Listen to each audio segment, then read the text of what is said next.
The blatant disregard for international law across the entire occupied Palestinian and boys, sexual and gender-based violence amounting to torture and cruel or inhuman treatment.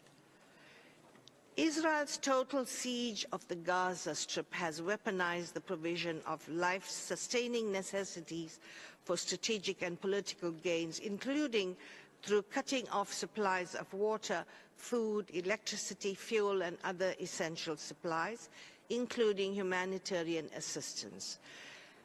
It constitutes collective punishment, disproportionately impacting pregnant women and persons with disabilities, and is causing grave harm to children, including starvation-related deaths. We found that the immense numbers of civilian casualties in Gaza and widespread destruction of civilian objects and infrastructure were the inevitable result of an intentional strategy to cause maximum damage, disregarding the legal obligations of distinction, proportionality, and adequate precautions. Israel also forcibly transferred almost the entire population into small enclosures that are unsafe and uninhabitable. The deliberate use of heavy weapons with large destructive capacity in densely populated areas constitutes an intentional and direct attack on the civilian population. Although Israeli officials have repeatedly stated that their operations in Gaza are intended to destroy Hamas and to release hostages, yet neither of these aims has been largely achieved at the expense of thousands of lives. We found that Israeli forces committed sexual and gender-based violence with the intent to humiliate and further subordinate the Palestinian community. Palestinian women were targeted and subjected to sexual violence and harassment online and in person. Men and boys experienced specific persecutory acts, including sexual and gender-based violence amounting to torture and inhuman and cruel treatment.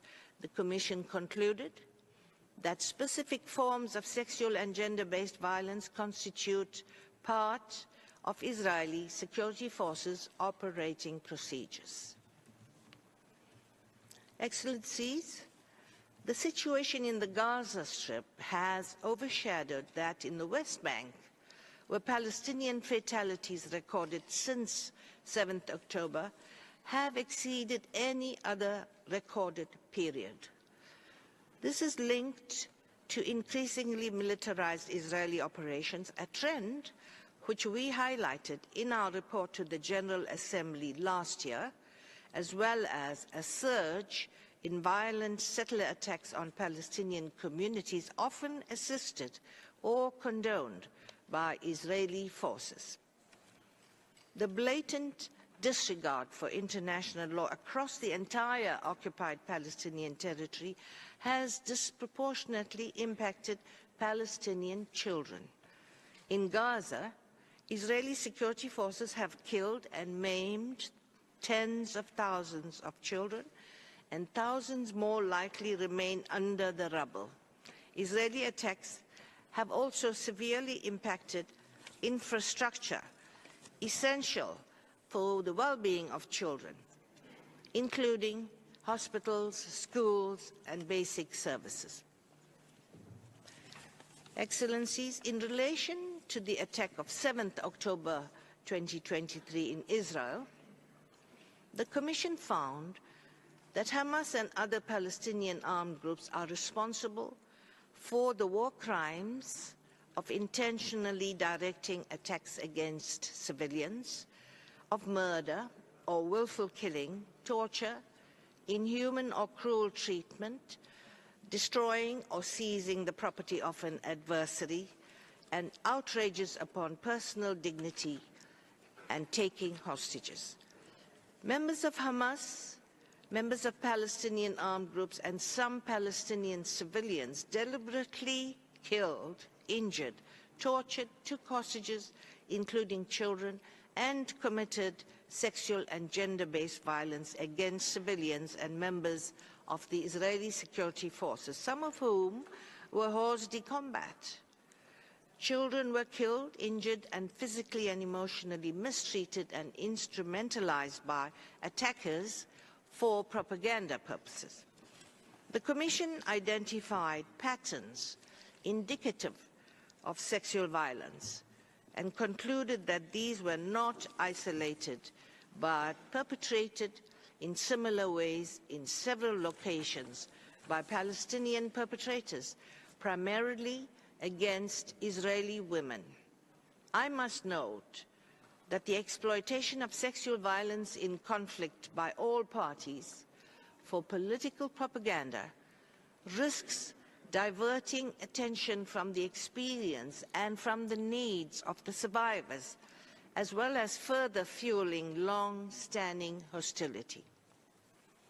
Excellency, the Security Council passed a resolution last week calling for an immediate, full and complete ceasefire.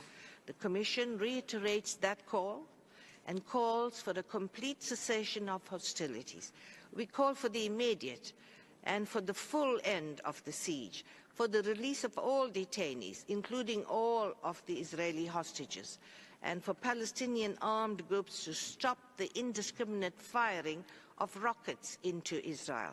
The Commission reminds all parties that they must adhere fully to international humanitarian law and international human rights law in protecting civilians and civilian objects.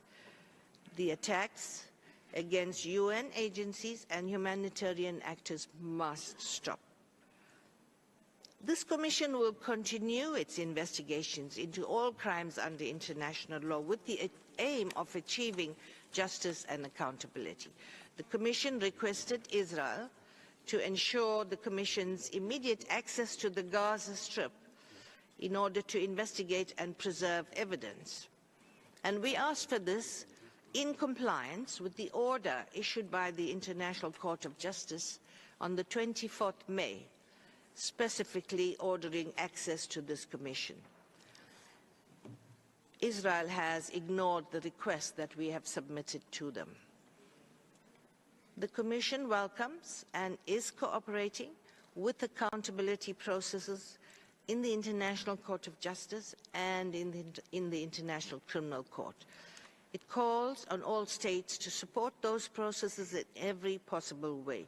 The Commission welcomes the listing of all parties to conflict in the 2023 Secretary General's report on children and armed conflict for committing grave child rights violations in the occupied Palestinian territory and Israel. We call on the listed parties to immediately end all the grave violations against children, and in cooperation with the UN, adopt time-bound commitment to end and prevent grave violations against children. In conclusion, our world faces the biggest threat of impunity for violations of international law unless perpetrators are held to account and justice is delivered for all victims. The protection and promotion of human rights remains a paramount obligation of all member states. Thank you, Mr. President.